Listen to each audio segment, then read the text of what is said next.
Good day everyone. So on this video, pag-uusapan natin yung dead load and live load supplementary problem. So before I proceed, so let me first read the problem. Figure shown, ito yung tinutukoy niya doon, is a second floor framing plan of a two-story residential building and the material specifications. Columns are extended at roof level and each beam carries a wall corresponding to its location. Ibig sabihin nun, kapag outer beam siya or girder, exterior wall ang binubuhat niya. Kapag interior beam naman siya or girder, interior walls ang binubuhat niya. Use tributary loading in every computation and neglect the roof beam and roofing weight. So, ito yung additional information. So, we have story height equals 3. Dimension ng beam is 250 by 450 mm. Column dimension is 300 by 300 mm. Slab thickness is 100 mm.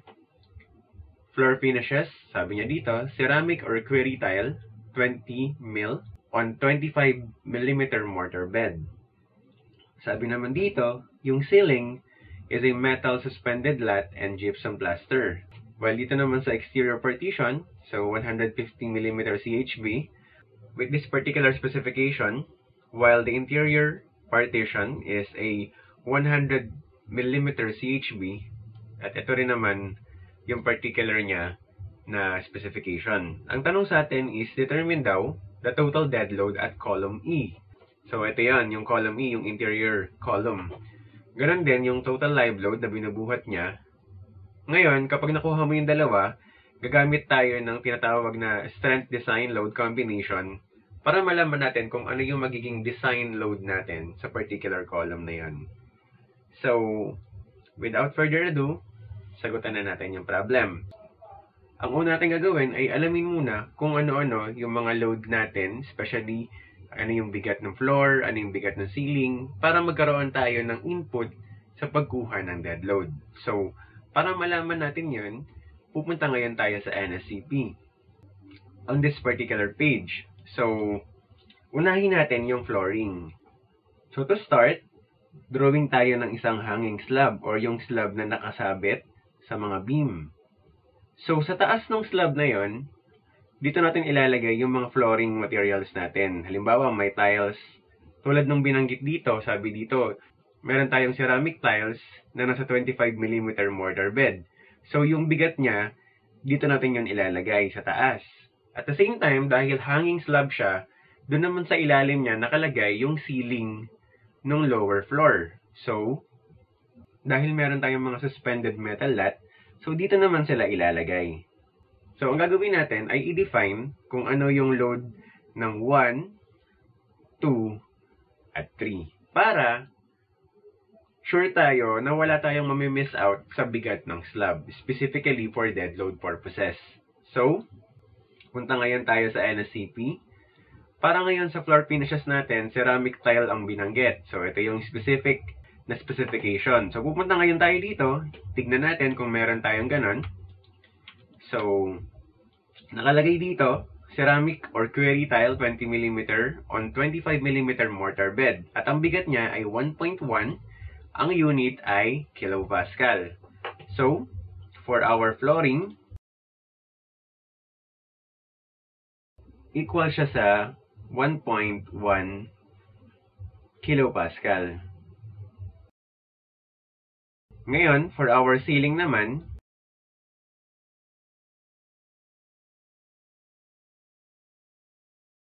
sabi sa atin ay suspended metal lat and gypsum plaster. Kung pupuntahan natin yung NSCP, under ng ceiling, so we have suspended metal lat and gypsum plaster. Ang bigat naman niya ay 0.48, again, kilopascal.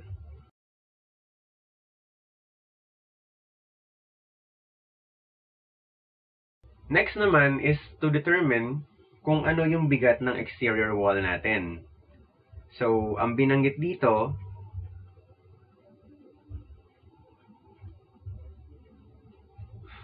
is 150 mm CHB, tapos 19.6 yung density niya. As well, yung grout niya ay 400 and then plastered on both faces. So, pag pinuntahan natin yung concrete masonry unit, ito yon. So, ang density natin ay 19.6. So, gagamitin natin yung table na ito. Ang sabi rin, 400 yung grout. So, ito yung gagamitin natin specifically at 100 yung thickness. So, ito.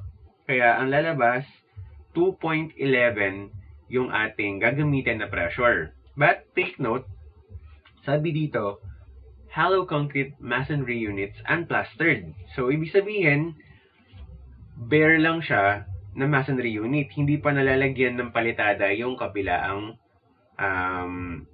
surfaces niya. So, mag-a-add daw tayo ng 0.24 kada isang face. Since both face are plastered, so dalawang 0.24. So, ang magiging bigat natin is 2.11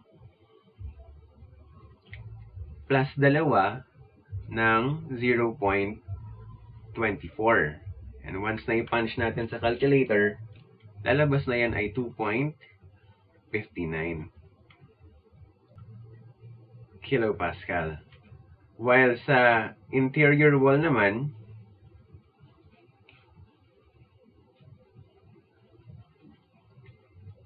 again, tignan mo lang ulit yung binigay na specification. So, sabi naman dito, 6.5 yung density.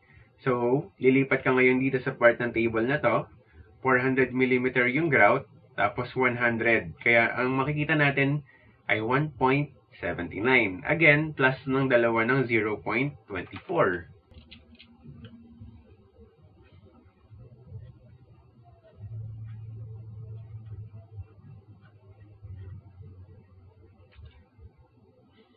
At lalabas na yan ay 2.27 kilopascal. Ngayon, alamin naman natin kung ano yung bigat ng concrete. Kasi, para ma-define natin kung ano yung bigat ng slab, itong number 2, kailangan na rin malaman kung ano yung bigat ng concrete o yung tinatawag na unit weight. So, kung babalik tayo sa NSAP, and then punta tayo dun sa part ng concrete. So, we have concrete reinforced. So, we have 23.6. At, ang kanyang unit weight ay kilonewton per cubic meter. So, kung babalik tayo dito, our gamma concrete is 23.6 kilonewton per cubic meter. Ngayon, bago tayo makapag-proceed sa computation ng mga load, let me discuss muna kung ano yung tinatawag na tributary loading. Actually, yung unang video sa dead load, nagkaroon na ako ng slight na explanation sa tributary loading. So, ngayon, bubuuin na natin. So, if naalala ninyo, meron tayong tinatawag na one-way system.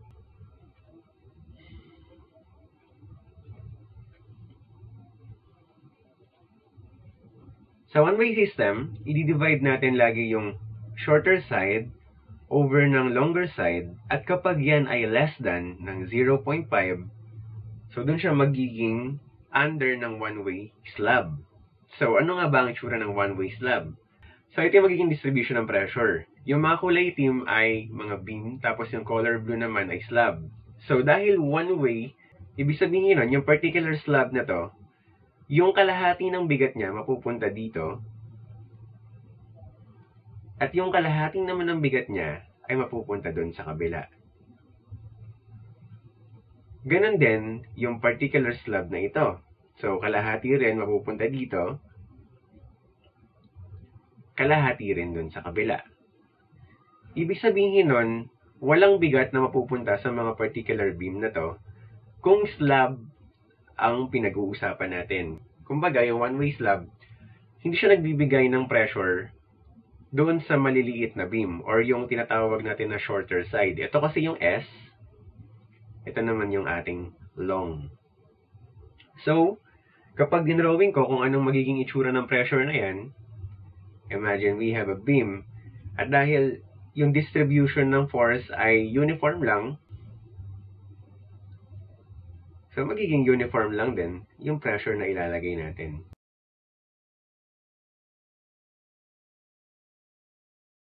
Ngayon, Yung other system naman is yung tinatawag natin na two-way system.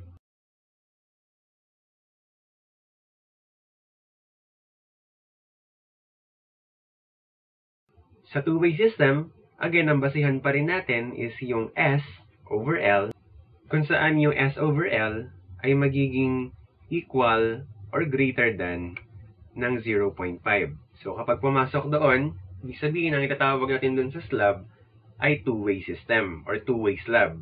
So, paano yung pressure distribution nun? So, ganyan yung magiging pressure distribution natin. Kung saan, doon sa long side, magiging trapezoidal yung pressure distribution, while doon naman sa short side, magiging triangular yung pressure distribution. So, kapag dinrawing ko ito yung magiging pressure distribution sa longer side. So, tulad ng sinabi ko, magiging trapezoidal yung distribution ng load.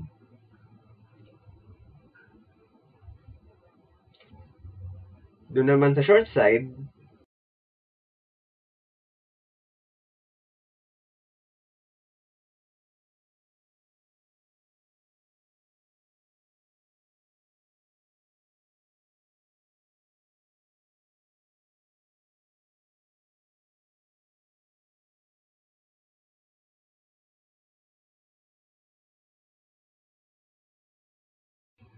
sa short side naman, magiging triangular. Alinsunod yan sa mga figures na ito.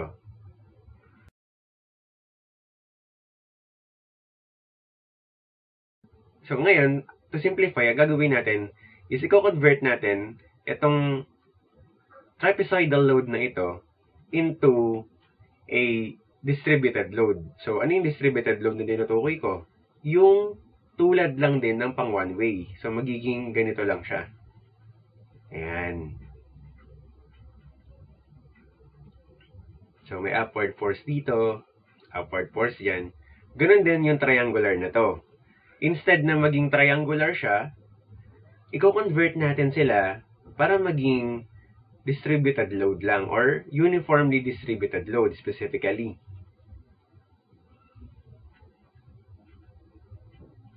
Yan. Papaano ngayon mangyayari yung conversion na yon? Ang gagawin natin is kung ano yung maximum moment nito, yung tinatawag na Mmax, as well as ito, i-equate lang natin silang dalawa. Ngayon, once na ginawa natin yon, madi-derive natin na yung uniform weight, tawagin ko na lang omega sa buwan, is equivalent to P, yan yung pressure na nakapatong sa particular slab na ito, multiplied by S, shorter side, divided by 3. Then, multiplied by 3 minus M squared all over 2. Ngayon, sino si M? Si M is yung ratio ng S over L. So, ganun ngayon yung magiging conversion. Instead na gawin mo yung trapezoidal load na ito, gagamitin mo ngayon yung formula na ito para maging distributed na lang yung treatment natin. Ganun din sa short side. So, instead na triangular load yung gagamitin natin, so ang gagamitin natin is omega, tawagin ko na lang na sub 2, and that is equals to pressure multiplied by short side all over 3. So again, instead na triangular, ang gagamitin natin is distributed load na, at kung ano yung, kumbaga yung height ng distributed load na to, yun yung omega. Again, yung nangyari yung conversion, nung kinuha natin yung maximum moment, nung triangular yung loading, so Mmax, as well as yung maximum loading, nung distributed ang loading, tapos inequate natin, and then sinimplify. So, sa madaling salita, kapag one-way system ang gagamitin natin, itong one-way system, paghahatian lang. So, we have omega, sabihin ko na lang sub-zero, is equivalent to pressure multiplied by short side divided by 2. Kasi, kalahati nito mapupunta sa isang beam, kalahati nito mapupunta rin sa isang beam. So, kapag one-way system, ito yung gagamitin mo na pressure. Kapag naging under ka naman ng two-way system, instead na trapezoidal at triangular ang gamitin, gagamitin mo na lang yung mga formula na ito para distributed load na rin yung gagamitin or ilalagay natin sa mga beam. So, hopefully, naging malinaw yon. Mamaya naman sa application, mas magiging malinaw sa atin. So, dahil kahit pa paano may idea na kayo kung ano yung tributary loading, so, simulan na natin kunin yung mga forces at ang pagsisimulan natin ay yung dead load.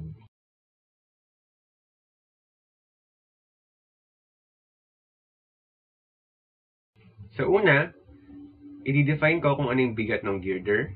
So, tawagin ko na lang na omega sub gear. At dahil meron tayong bigat ng concrete, so 23.6. Then, binanggit din naman dun sa tanong kung ano yung size ng beam. Ang sabi niya doon ay 0.25 or 250 mm by 0.45 or 400 mm. And then, once na i-multiply mo yan, so lalabas na ito ay 2.655 kilonewton per meter. Para naman ngayon sa column, so W, call na lang. Again, dahil concrete pa rin ang column, so we have 23.6, then multiplied by 0.3, 0.3. So we have 2.124 kilonewton per meter. Ngayon, dun sa pressure naman ng slab, tawagin ko na lang na P. Kasi pressure yung magiging output dito eh. So we have 23.6 multiplied by nung thickness ng slab, which is sinabi sa tanong 0.1 or 100 mm. So lalabas, that is 2.36 kilopascal. Para naman ngayon dun sa bigat ng exterior wall, so tawagin ko na lang omega x P. Meron tayong dinefine na bigat kanina ng exterior wall, then imumultiply natin siya dun sa tinatawag na story height. So binanggit din naman sa taas, ang ating exterior wall is 2.59 kilopascal at ang ating story height ay 3 meters.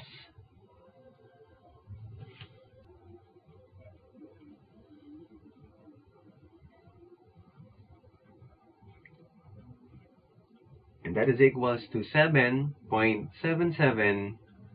kilonewton per meter. While for our interior, so INP, again, that is equals kung ano yung nakuha natin kanina sa interior wall. And that is 2.27 multiplied by the story height, 3 meters. And that is equals to 6.81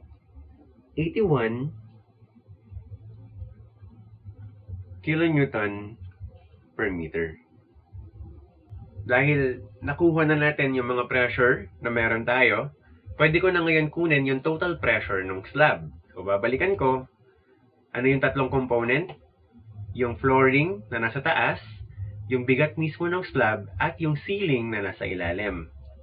So, pag pinagsama-sama ko yung dito, tawagin ko na lang na pressure ng slab,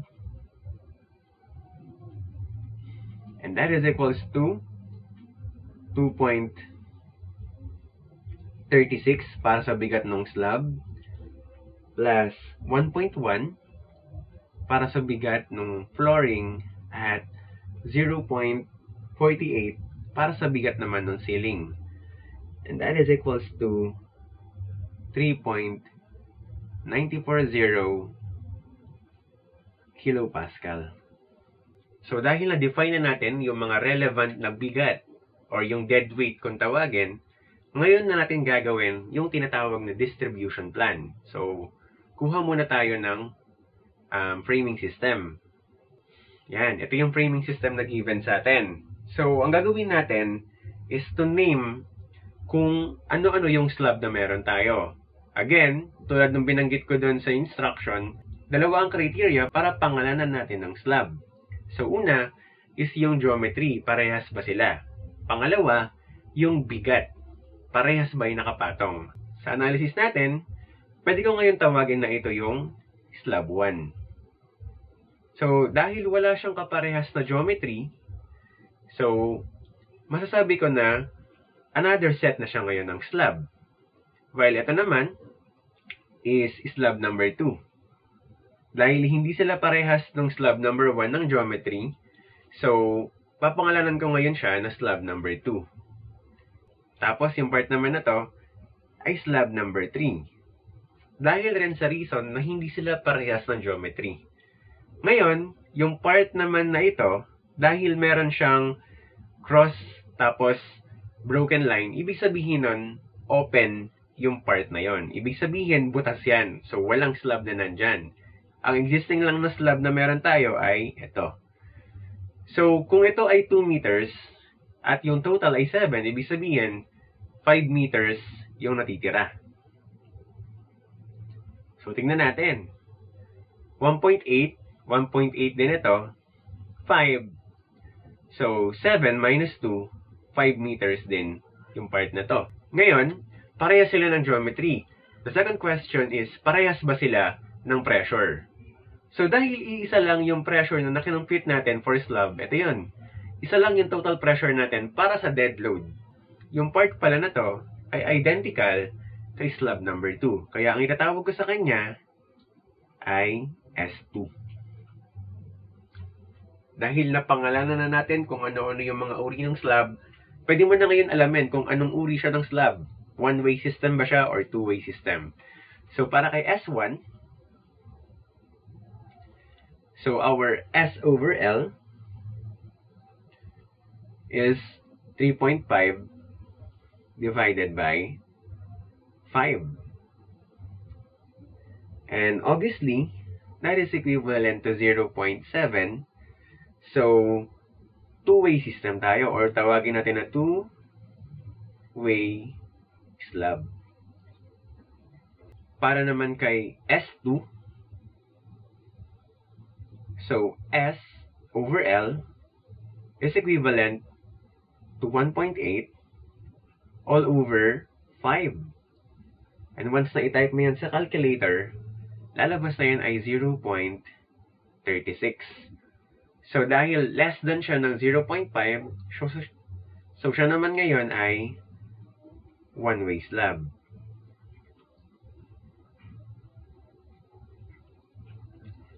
Para naman ngayon kay S3, so S over L, so we have 3.5 divided by 7, and that is equals to 0.5. Again, kung babalikan mo yung criteria, dahil equal ng 0.5, siya ay two-way.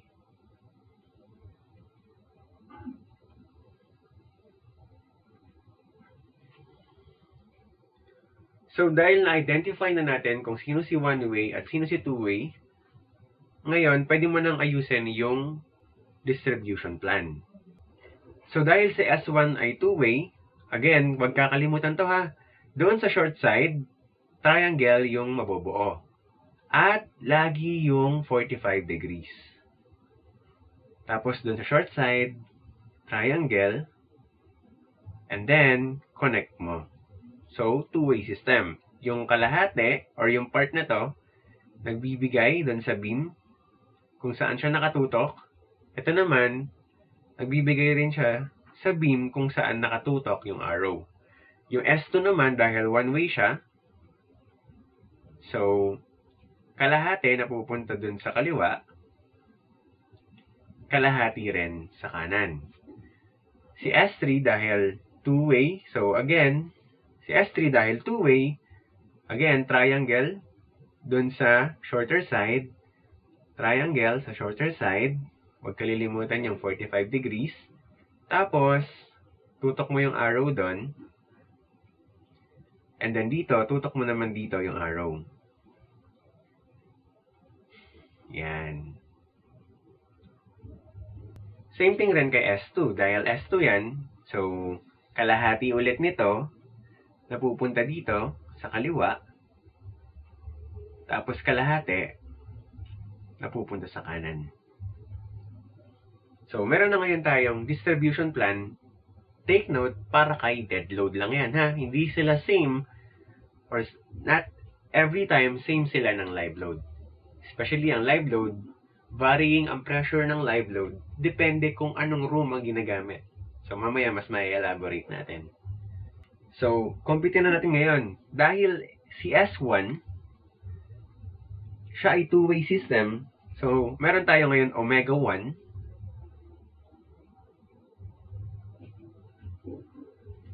So, kung babalikan ko kasi yung distribution kanina na tinuro ko, meron tayong conversion ng triangle, naging distributed load, at ito yung formula. Meron tayong conversion ng trapezoidal na magiging uniformly distributed load, at ito naman yung formula. So, gagamitin na natin yung mga formula na ito. So, instead na ito yung i-drawing natin, ito na ngayon yung gagamitin natin. So, pressure multiplied by short distance over 3. So, ganun din dito. Tawagin ko na lang na omega 1. So, we have, ang pressure ng slab natin, kinumpit naman natin kanina, 3.94. Multiplied by the short distance ng S1, which is 3.5, divided by 3 meters. So, that is equals to 4.597 kilonewton per meter. So, para naman kay omega sub 2, so we have 3.94 multiplied by the short distance. Balikan natin ha. Dahil yung omega sub 2 ay nasa longer side na, so kino-convert na natin yung trapezoidal pressure into distributed pressure or uniformly distributed pressure. Ito na yung formulang gagamitin natin. Okay? So again, pressure multiplied by short distance, 3.5 all over 3. Tapos 3 minus nung M. Ano ba yung M? M is the S over L. So ito yung M natin. And that is 0.7. So we have 0.7 squared all over 2.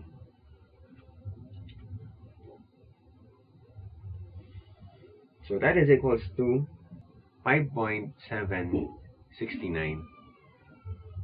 kilonewton per meter. So, para naman kay slab number 2, dahil yung slab number 2 ay one way lang, so isang W lang ang madidevelop dito. So, omega sub 3 na lang yung itatawag natin.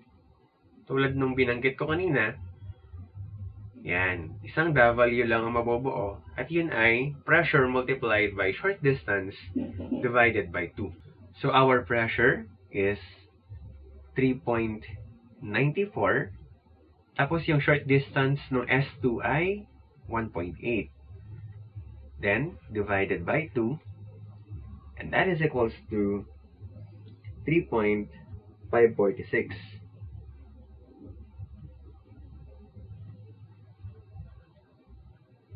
Kilonewton per meter.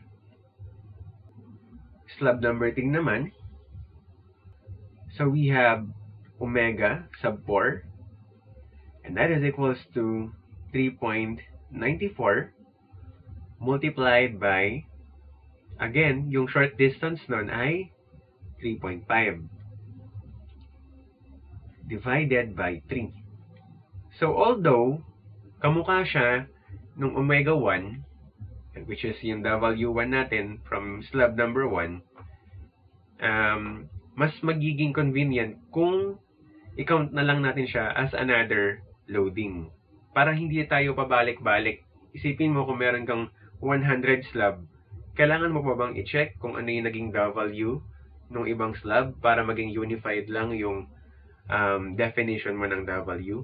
Wala din namang mawawala kung papangalanan mo na lang siya as another omega. Okay? So, although pareha sila ng intensity, mas maigi na sa ganitong uri ng approach, pangalanan mo na lang sila ng magkaiba para mas maging convenient sa'yo yung pag-name ng mga pressure. So, we have 4.597 kilonewton per meter. While for omega sub 5, again, same formula, 3.94, 3.5 divided by 3 multiplied by 3 minus m. So, ano yung m ng S3? Again, S over L. And that is 0.5. So, 0.5 square all over 2.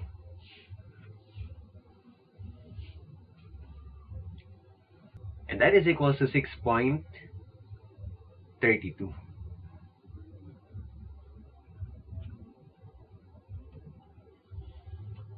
Ngayon, at na-define na natin yung intensity ng mga distributed load, pwede na ngayon natin alamin kung ano yung bubuhatin ng bawat beam. So, simulan ngayon natin sa particular beam na ito. So, yung beam na BE. So, ano nga ba yung mga binubuhat niyan? Sa kaliwa, binubuhat niya yung longer side ng slab number 1, while doon naman sa kanan, binubuhat niya yung bigat or yung kalahati ng one-way slab.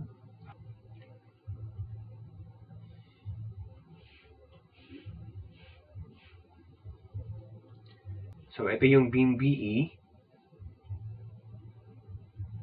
So, ito yung reaction. Tawagin ko na lang na ito yung beam E sub 1 na lang. Ito naman yung reaction para kay RB. So, we have, ito yung distributed load.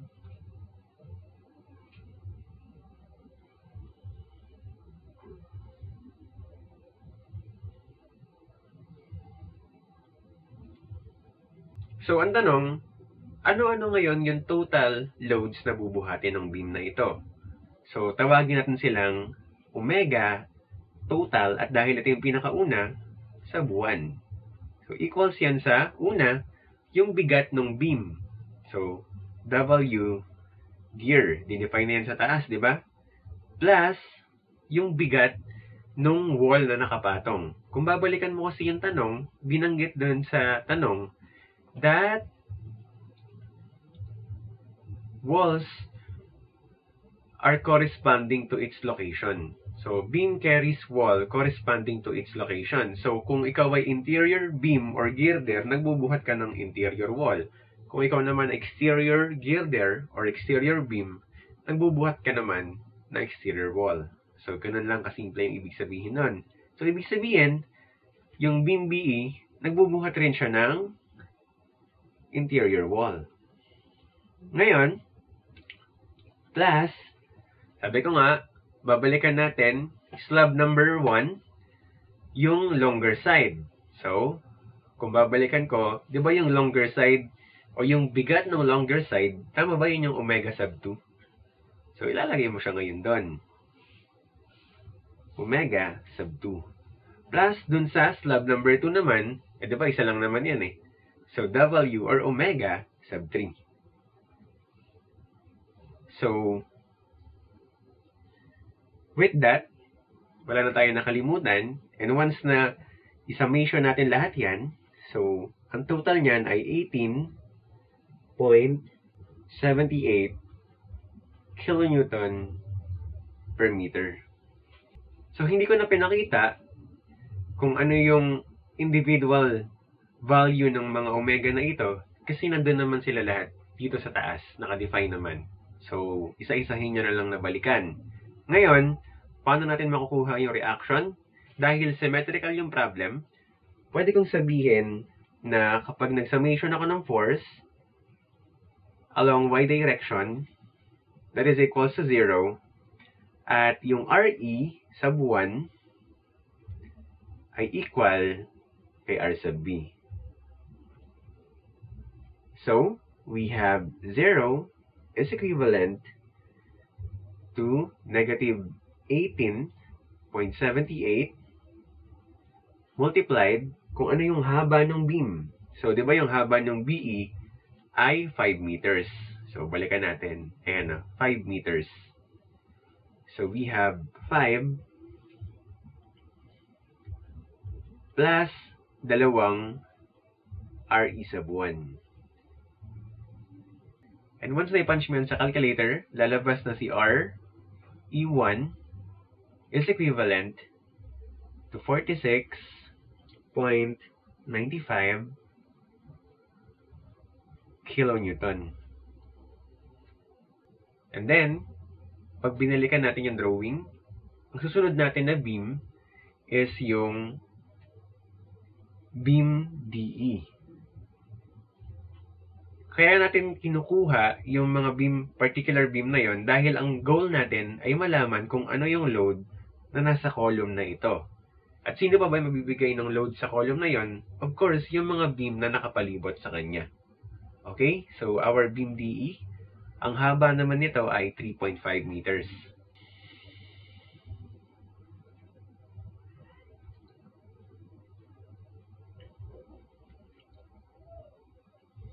Distributed load again.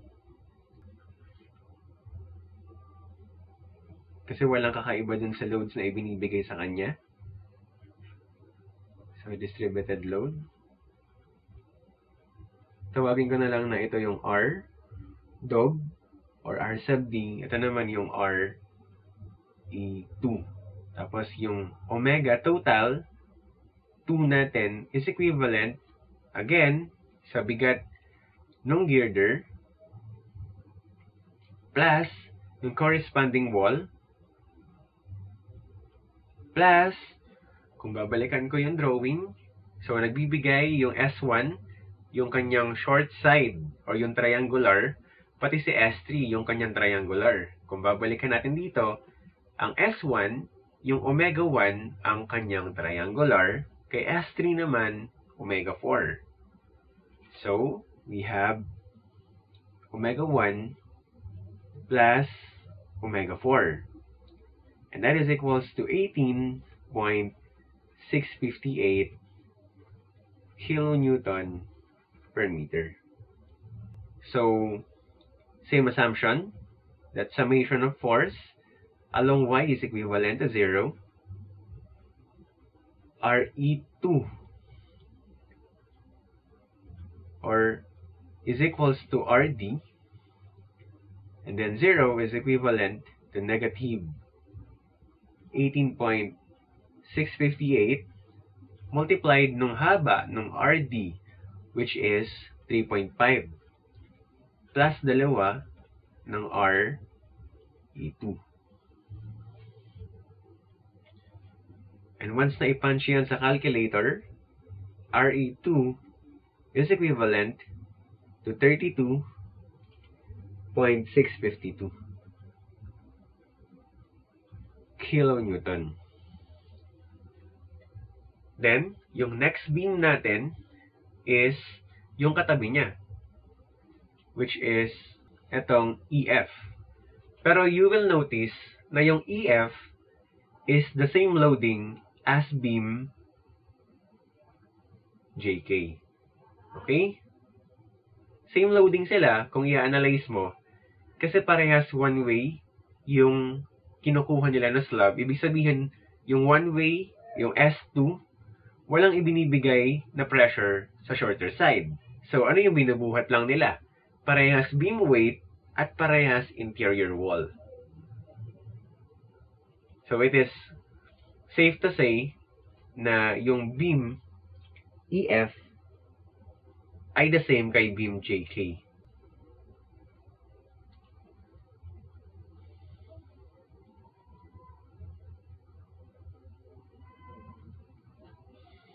Again, distributed load.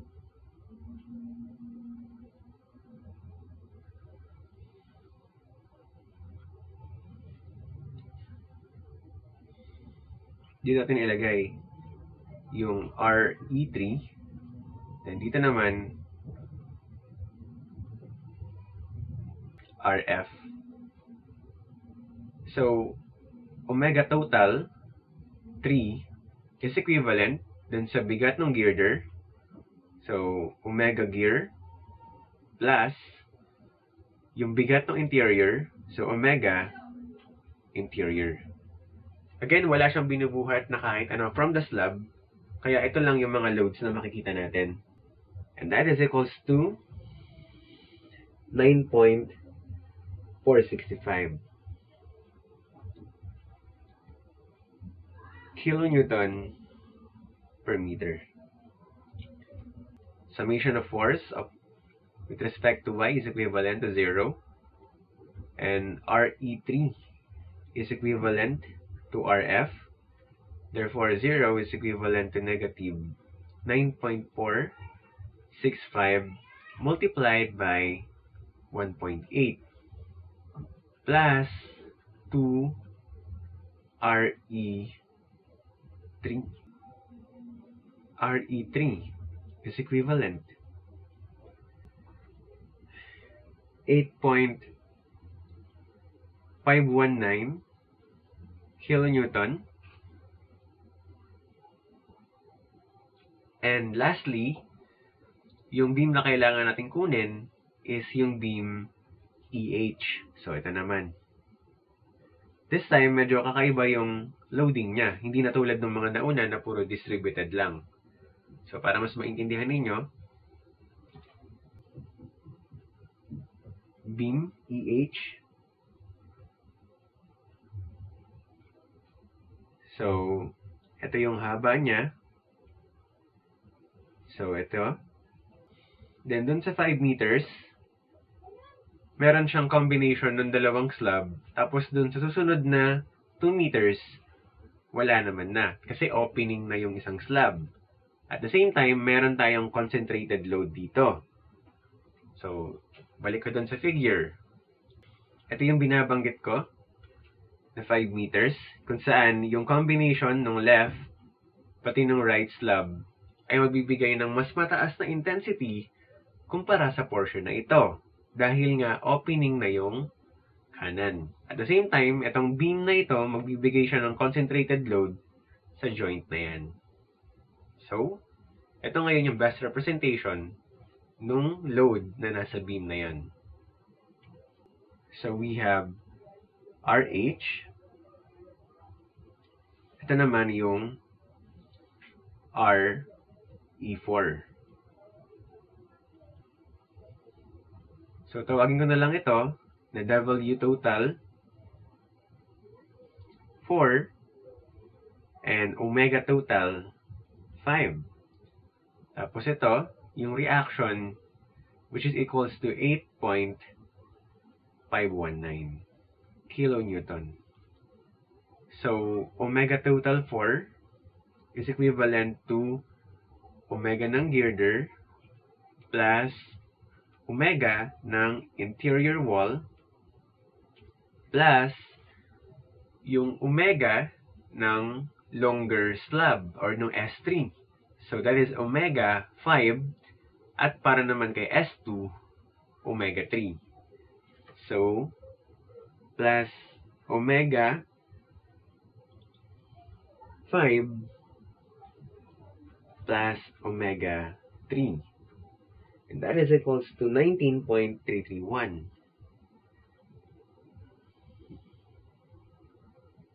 kilonewton per meter.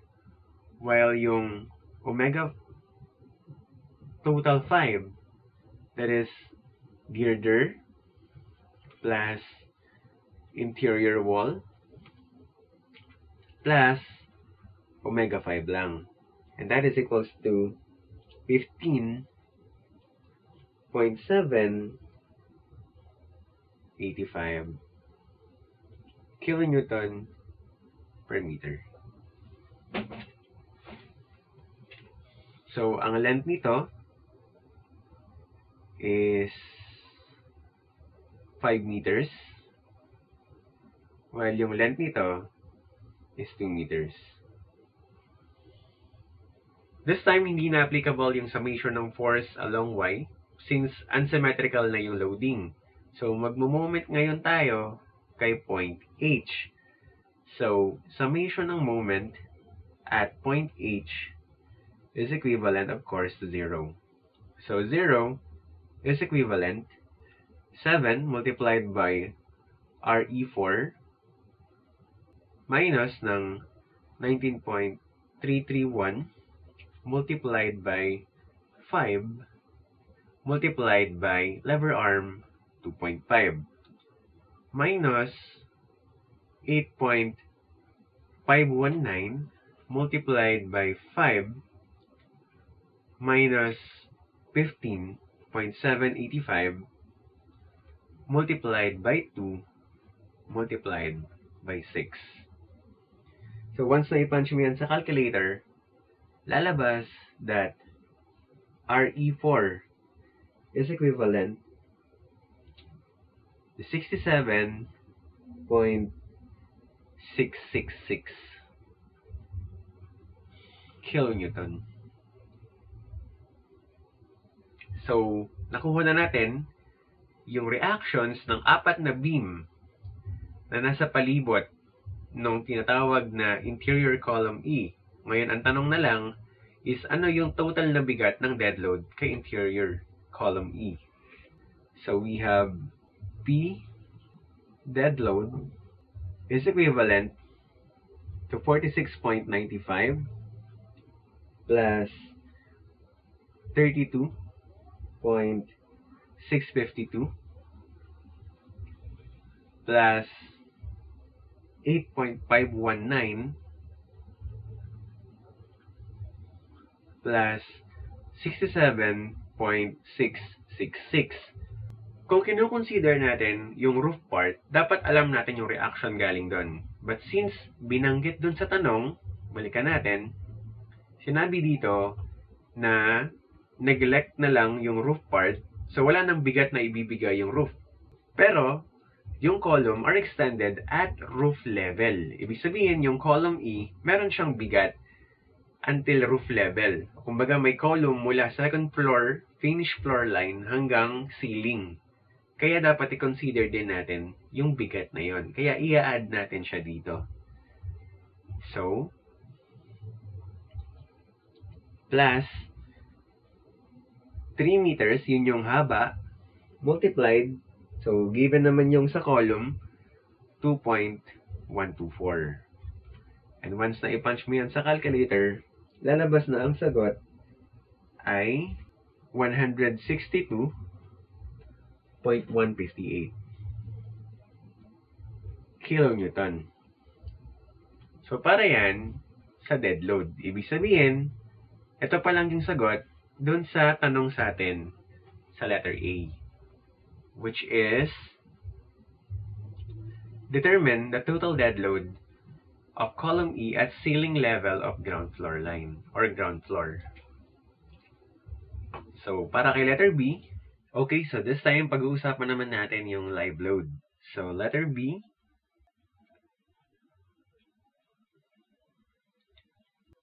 actually, live load is almost the same computation with respect kay dead load. Ang magbabago lang is yung pressure na gagamitin. So ibig kong sabihin, mula sa part na ito, kung saan i-define natin yung mga S1 at yung kanilang omega 1, omega 2. So, ang magbabago lang dyan is kung ano yung value ng pressure na gagamitin. Since hindi naman nagbago yung geometry ng beam, ang magbabago lang dito is yung pressure. So, dahil yung pressure is applicable or maaapektuhan niya lahat, so you expect that we will do the same thing tulad na nakikita nyo with respect naman kay live load. So, first of all, so kung pressure lang ang magiging difference, so, paano natin siya sisimulang kunin? Tulad nung tinuro ko sa inyo sa video lecture ng live load, kukunin mo muna yung tributary area ng mga column. So, dito, ang pinakamadaling tributary area nila is kalakalahati.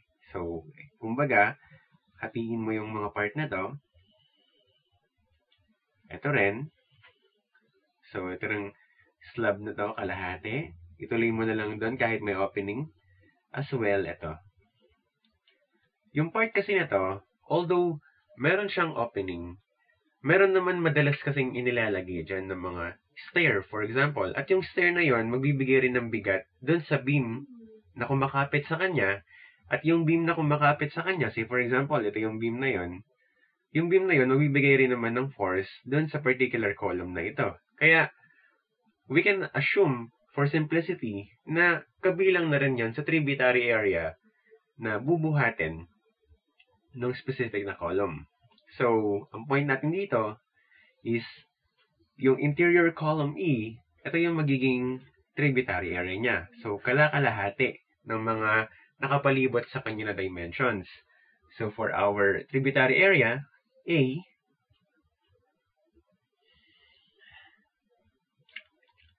that is 3.5 plus 1.8 all over 2.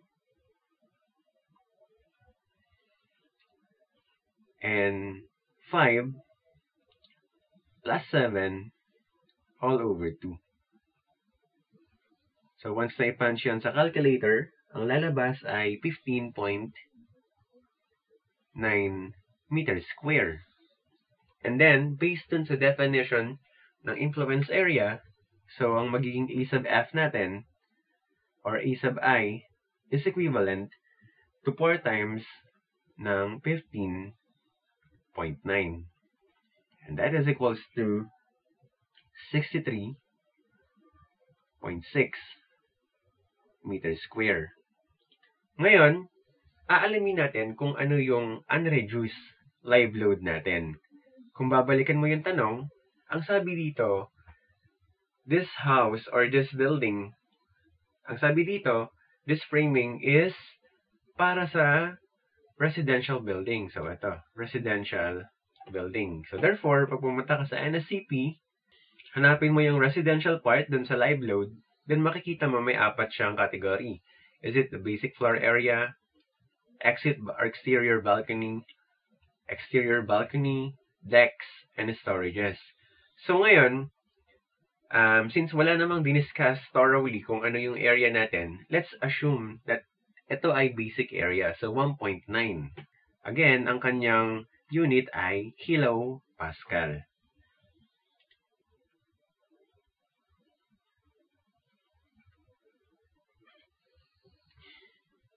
Ngayon, kung babalikan natin yung mga reduction, so meron tayong 3 uri ng reduction na pwedeng i-apply. So yung unang formula is ito, yung 205-1. Again, alam naman natin na yung maliit na r, o yung tinatawag natin na rate of reduction, is equals sa 0.08 for floors. Ito yan. So, we have sa first reduction natin, we have R, o yung reduction, ibig sabihin, yung ibabawas is yung reduction rate, tributary area minus 15. Whereas yung R natin is 0.08. Therefore, we have 0.08 multiplied by 15.9 minus 15. So, obviously, maliit yung kakalabasan nito. So, the value is 0.072%. Ibig sabihin, 99% ay maiiwan. So, gamitin natin ngayon yung pangalawang formula. So, we have reduction number 2. So, yung R naman dito is equivalent to 23.1 multiplied by 1 plus dead load divided by live load. So, kung babalikan natin, ano yung definition nun? Yung dead load ay in kilopascal at yung live load ay in kilopascal. So, as far as I know, we have the complete data para magamit yung formula na ito. Kasi dun sa dead load, meron tayong pressure at yung pressure na yun ay 3.94. Sa live load naman, meron tayong dinefine na pressure na 1.9. Although, ang goal natin ay i-reduce siya. So, we have 23.1. 1 plus, ang dead load natin ay 3.94. 94, while our live load is 1.9. So, once na i-punch mo yan sa calculator, ang kakalabasan ay 79.002%.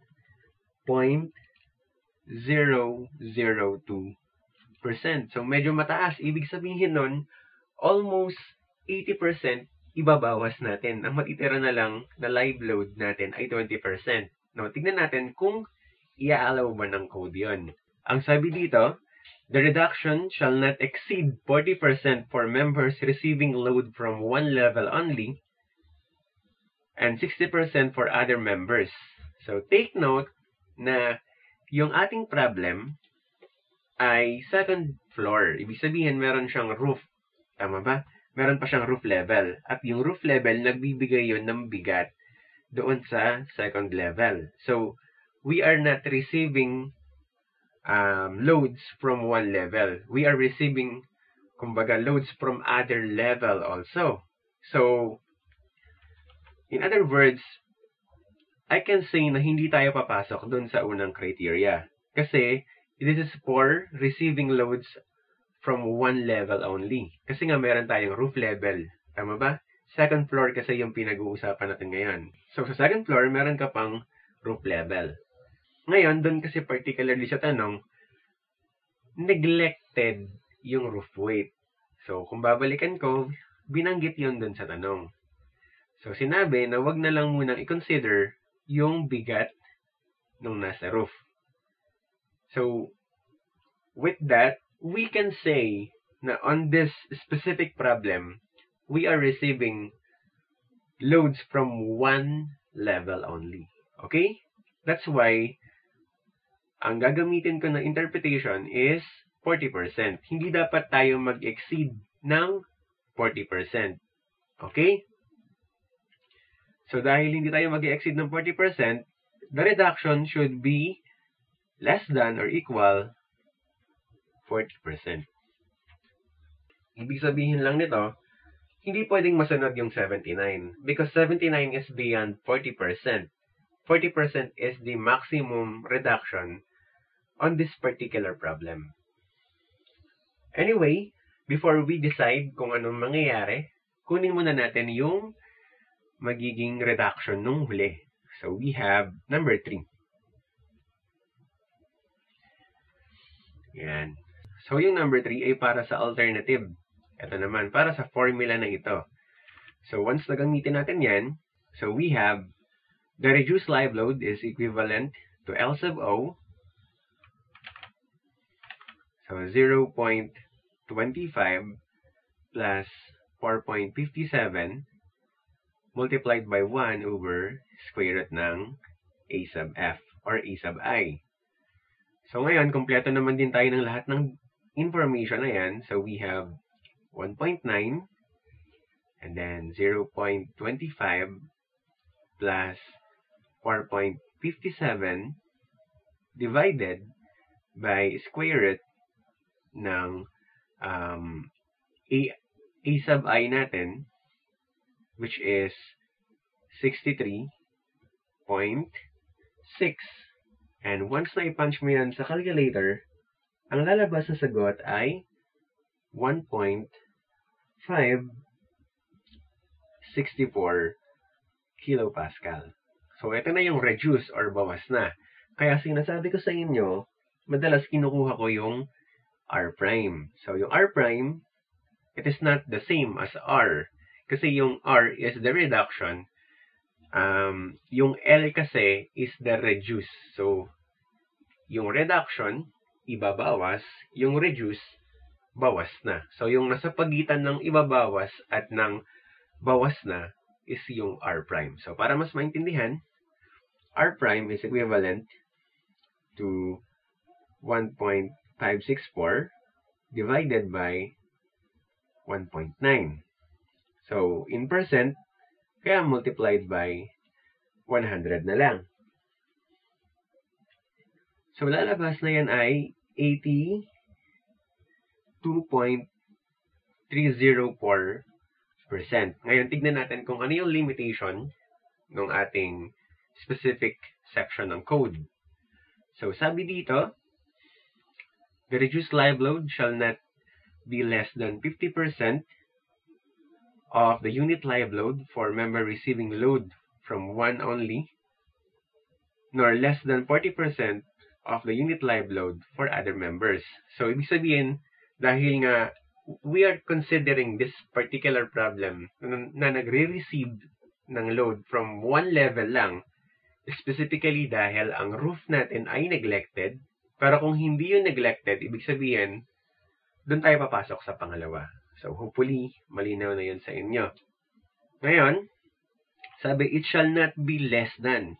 So, 80% is, kumbaga, greater than 50%. Kaya, satisfied naman natin. Ngayon, kumbaga, 82% yung natira. O, ilan yung mababawas? So, yun yung R natin. Kumbaga, yung na-reduce, yung natanggal. So, we have 100 minus R prime. And that is equals to 100 minus 82, 304. So, and that is equals to 17.696%.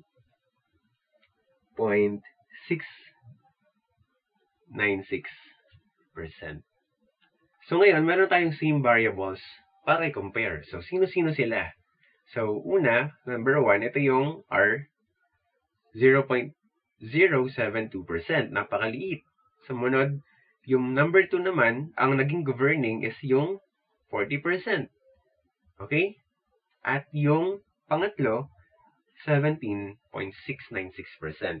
Of course, sa reduction, mas maganda na mas marami tayong ma-reduce. Ibig sabihin kasi nun, mas gagaan yung structure. Pag mas magaan ang structure, mas maliit yung magiging design member. Mas maliit ang design member, mas konti yung material, mas konti ang labor. Ibig sabihin lang nun, mas magaan ang structure means mas matipid na construction ng bahay. Okay? So we will use the 40% reduction since pasok naman sa code yung reduction na yun. Okay? Ibig sabihin lang nito, yung 60% na natitira sa 1.9 yung gagamitin natin. Kasi reduction, ibig sabihin tatanggalin mo yung 40%. So we have our live load na is equivalent, kumbaga L prime na lang itawag natin. So we have 1.9 100 minus 40 and then divide by 100. So that is equals to 1.140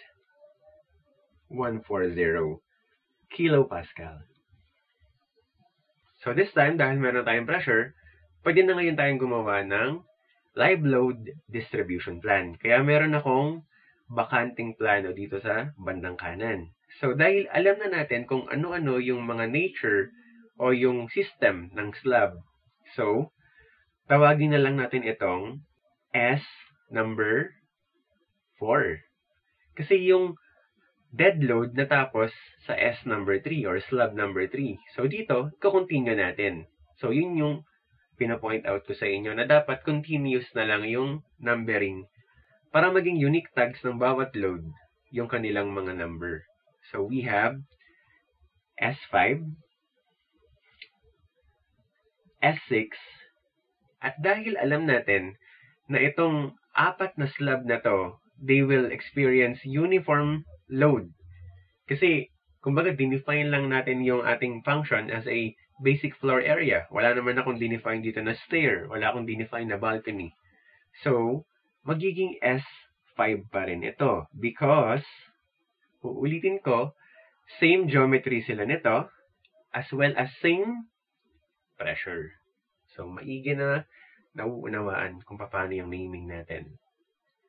So, dahil doon sa simula, alam na rin natin kung ano yung nature, kumbaga one-way or two-way ba yung slab. So, gawa na tayo ng distribution plan natin. So, alam natin na ito ay two-way.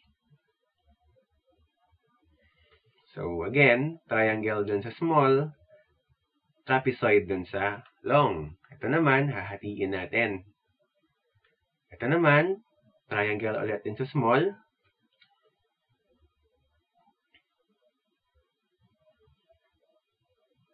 Ito naman, hahatiin ulit natin. At the same time, ganun pa rin yung arrow. So, nag-distribute ka ng load in that direction. Ito naman, ganun din.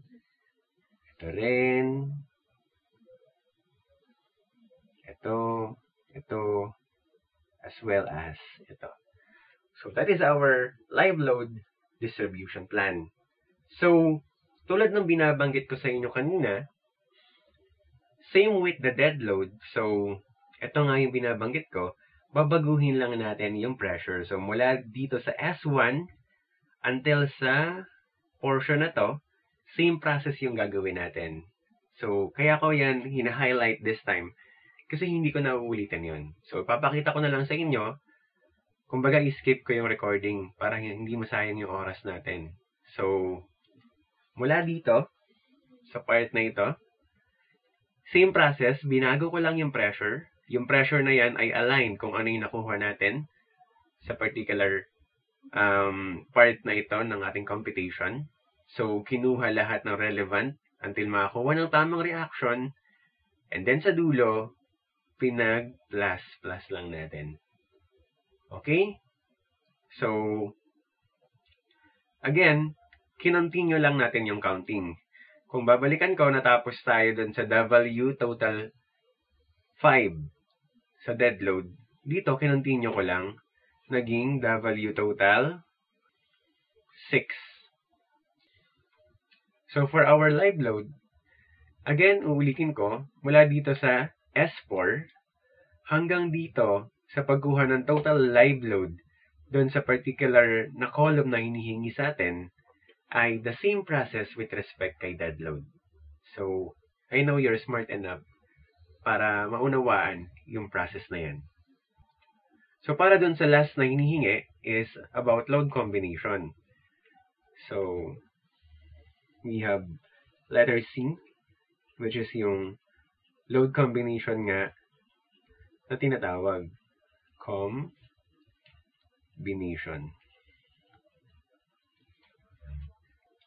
So, in real-life situation kasi, dead load and live loads are acting at the same time. Kumbaga, yung structure habang meron siyang self-weight, which is yung slab, yung beam, yung walls, pati yung kung anumang dead weight na nakalagay doon, meron siyang kinakarry na, for example, tao, na simultaneous kasama ng mga dead weight na tinutukoy natin. So, at the same time, possible na habang lumilindol, may tao doon sa loob ng structure. So, may dead load, may live load, as well, may earthquake habang lumilindol. Habang bumabagyo naman, so again, may dead load, may live load, habang meron tayong wind load. Tulad din kapag may rain, so we have dead load, live load, tapos rain load. In other words, those loads are acting combination. So, in combination. So, paano mo ngayon malalaman kung ano yung tamang combination? So, yung code, nagbigay din naman siya ng mga basic load combinations. So, but not limited to. So, at least, ito yung minimum na dapat mong sundin. Okay? So, for specific, we have load combination using strength design or load strength resistance factor design. So, ito yung factored loading. Ito naman yon. Yung unfactored naman, ito naman. Sa baba, sa basic load combination, under naman siya ng allowable stress or allowable strength design. Ano yung pinagkaiba nilang dalawa? Bakit may factored? Which is, bakit nga ba factored? Kasi may 1.4, 1.2, 1.6. Ibig sabihin, they are 60% higher kapag 1.6. They are 40% higher kapag 1.4.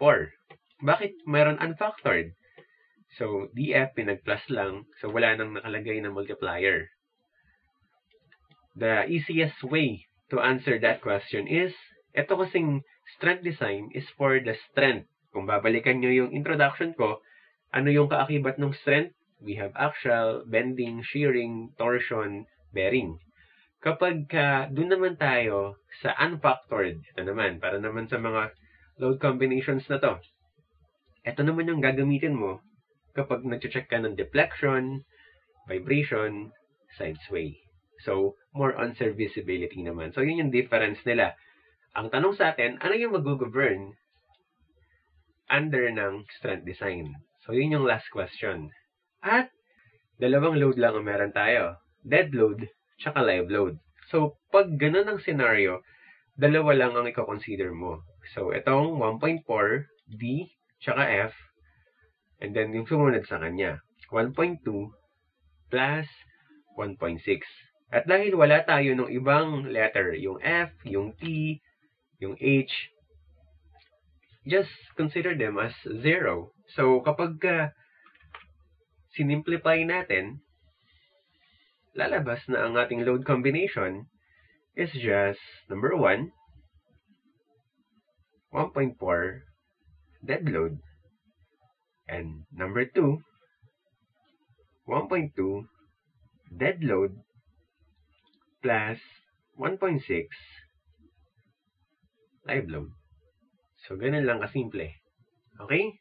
And once na i-plug in, sino yung gagamitin mo? Of course, ito, yung 19, tsaka yung 162 na nakuha natin. So, sila yung mga i-multiply natin. Okay? So, once na gawin mo yan, which is nagawa ko na, kaya papakita ko na lang din.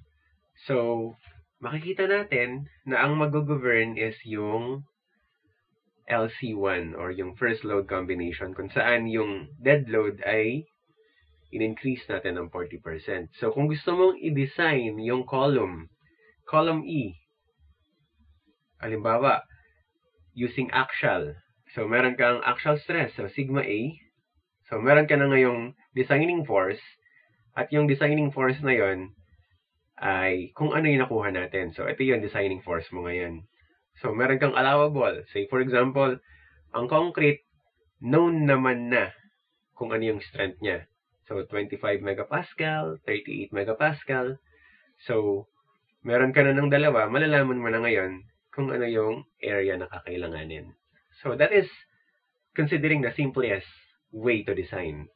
Pagdating nyo naman sa RCB or sa steel, malalaman nyo kung paano gagamitin yung mga forces na yan in properly designing, kung ano yung specific material na dinidesign mo. But so far, hanggang dyan lang muna yung i-discuss ko. Simple stresses. Okay? So, yan yung mga sagot dun sa tatlong tanong. So, itong huli kong i-discuss is just additional question. Paano magko-compute ng stair weight? So, on this last part naman ng video, i-discuss ko briefly kung paano kayo kukuha ng bigat ng stair weight when it comes to dead load. Tapos, paano naman siya i-consider in terms of live load. So, unahin natin, dead load ng stair. So, halimbawa, meron kang stair detail. So, halimbawa na lang, may ganito kang uri ng knowledge or info about dun sa stair. So, una mo dapat ma-realize is dapat ang bawat dulo ng stair, meron siyang beam. So, meron ka dapat beam na nandito para buhatin yung kalahati ng stair. So, mula dito, pataas, ang magbubuhat nun, eto. At dapat meron ka rin nun sa baba. Yan. Para yung kalahati naman, ay siya naman ang magbubuhat. So, dapat yun ang una mong ma-realize. Ngayon, kung magpo-focus ako sa beam na ito, sa particular beam na yan, so, drawing ko siya, ito yung beam na yan, ang bigat ng stair na ine-expect natin, na bubuhatin niya, ay distributed load. Tama ba? So, fully distributed. Take note, only if ito ay hindi yung last floor. So, say for example, 5-story building kayo, di ba? So, meron kayong second floor, third floor, fourth floor. So, ibig sabihin, magmula second until fourth, valid na ganito yung distribution. Kasi, pagdating dun sa dulo, sa fifth floor, ito na yung beam, kalahati lang yung may laman. Kasi normally, ang stair natin, hindi naman tumutuloy yan sa roofline. Tama ba? So, kumbaga, pagdating mo sa 5th floor, meron kang paakyat, pero yung portion na to, tama ba, doon sa 5th floor mismo is terminated na. So hopefully nagigets niyo yung sinasabi ko. Mas maiintindihan mo to kung madalas ka pumunta sa IRTC, sa assembly room natin doon sa 5th floor. So mapapansin nyo, di ba, yung hagdanan naputol na hindi na nagtuloy sa roofline. So, ibig sabihin, para sa mga 5th floor, ganito dapat yung makita natin. So, ang goal natin, paano mo ngayon i-define yung omega? So, simple lang para malaman yung value ng omega. Aalamin mo lang din kung ano yung bigat ng kalahati ng ating stair. So, alamin mo yung bigat nito. Pwede mong alamin by means of determining the total weight. So, paano mo malalaman yung total weight? Since pinagawa ko kayo ng structural detail ng stair, so I expect na meron kayong ganito. Kung saan, kukunin mo lang din talaga, for example, kunin mo yung area ng triangle na to. Tapos bilangin mo kung ilang step meron yung half portion na yun. So, we have 1, 2, 3, 4, 5, 6, 7, 8. So, kung alam mo na yung area nito, kung alam mo na yung area ng triangle na to, so area T, then alam mo na kung ilan yung bilang nila, sabihin mo na lang na N. Tapos alam mo rin naman kung ano yung length na to. So pwede mo na makuha yung volume ng particular steps na yon. Tapos meron ka namang gama ng concrete, so mako-convert mo sila into weight. Another move is kunin mo yung natitirang slab na to. Dahil may iwan yung part na to, yung slab, parang nakaslant na slab. So, by means of Pythagoras, pwede mo nang i-assume na ito yung length nung slab na yan. Again, meron kang L. Tapos, alam mo din naman yung thickness. Pwede mo na ulit makuha yung concentrated force ng particular slab na yan. So, pwede mo na rin ituloy dun sa slab or yung tinatawag na landing. So, pwede mo nang computin din yung weight nun dahil given din naman siya sa details na hiningi ko sa inyo. So ngayon, kumbaga, meron kang weight ng stair is weight ng step plus yung weight ng nakaslant na slab plus weight ng landing. Ngayon, para maging distributed force sila, which is yung omega, i-divide mo lang sila nung length. Sino yung length? Kung saan sila nakatutok, which is ito. So, magiging distributed force na sila, o pwede mo nang i-assume na distributed force sila sa particular beam na ito. So, ganun lang kasimple yung analogy para makuha natin yung approximated weight na ibibigay ng stair dun sa particular beam. Sir, bakit kalahati? Kasi yung kalahati, itong kalahating part, siya naman yung magbibigay dun sa lower portion. Kumbaga, itong portion na to, ito yan. Tapos yung portion na to, ito naman yan. So, kalahati. Kaya nga, ang binabanggit ko sa inyo, dun sa 5th floor, kalahati lang dapat yung meron. Dapat part na to, walang load. So, hopefully, malinaw yan sa inyo.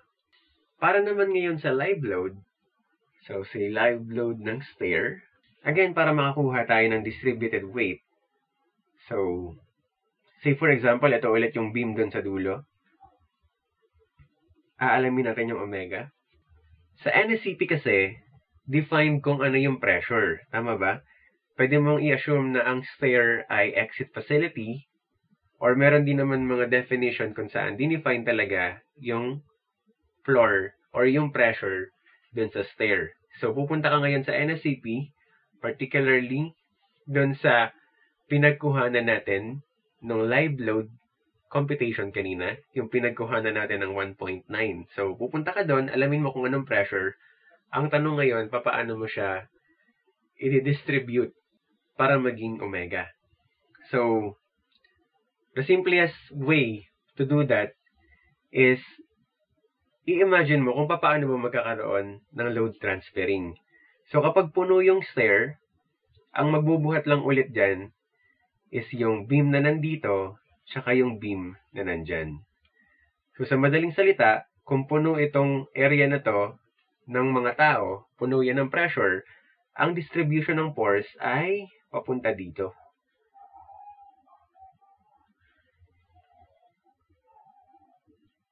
So, ganun natin kukunin yung omega. So, imumultiply mo lang yung pressure kung gaano kahaba yung stair na meron ka. So, this is equals to the pressure multiplied by L. At yung L na yon, yung haba ng stair. Okay? So, meron ka na ngayong distributed load with respect naman sa live load. Okay? So, hopefully that answers your question about kung paano kumuha ng load sa stairs. So, that's it for this video. Hopefully you learned something new. Thank you for watching and keep safe.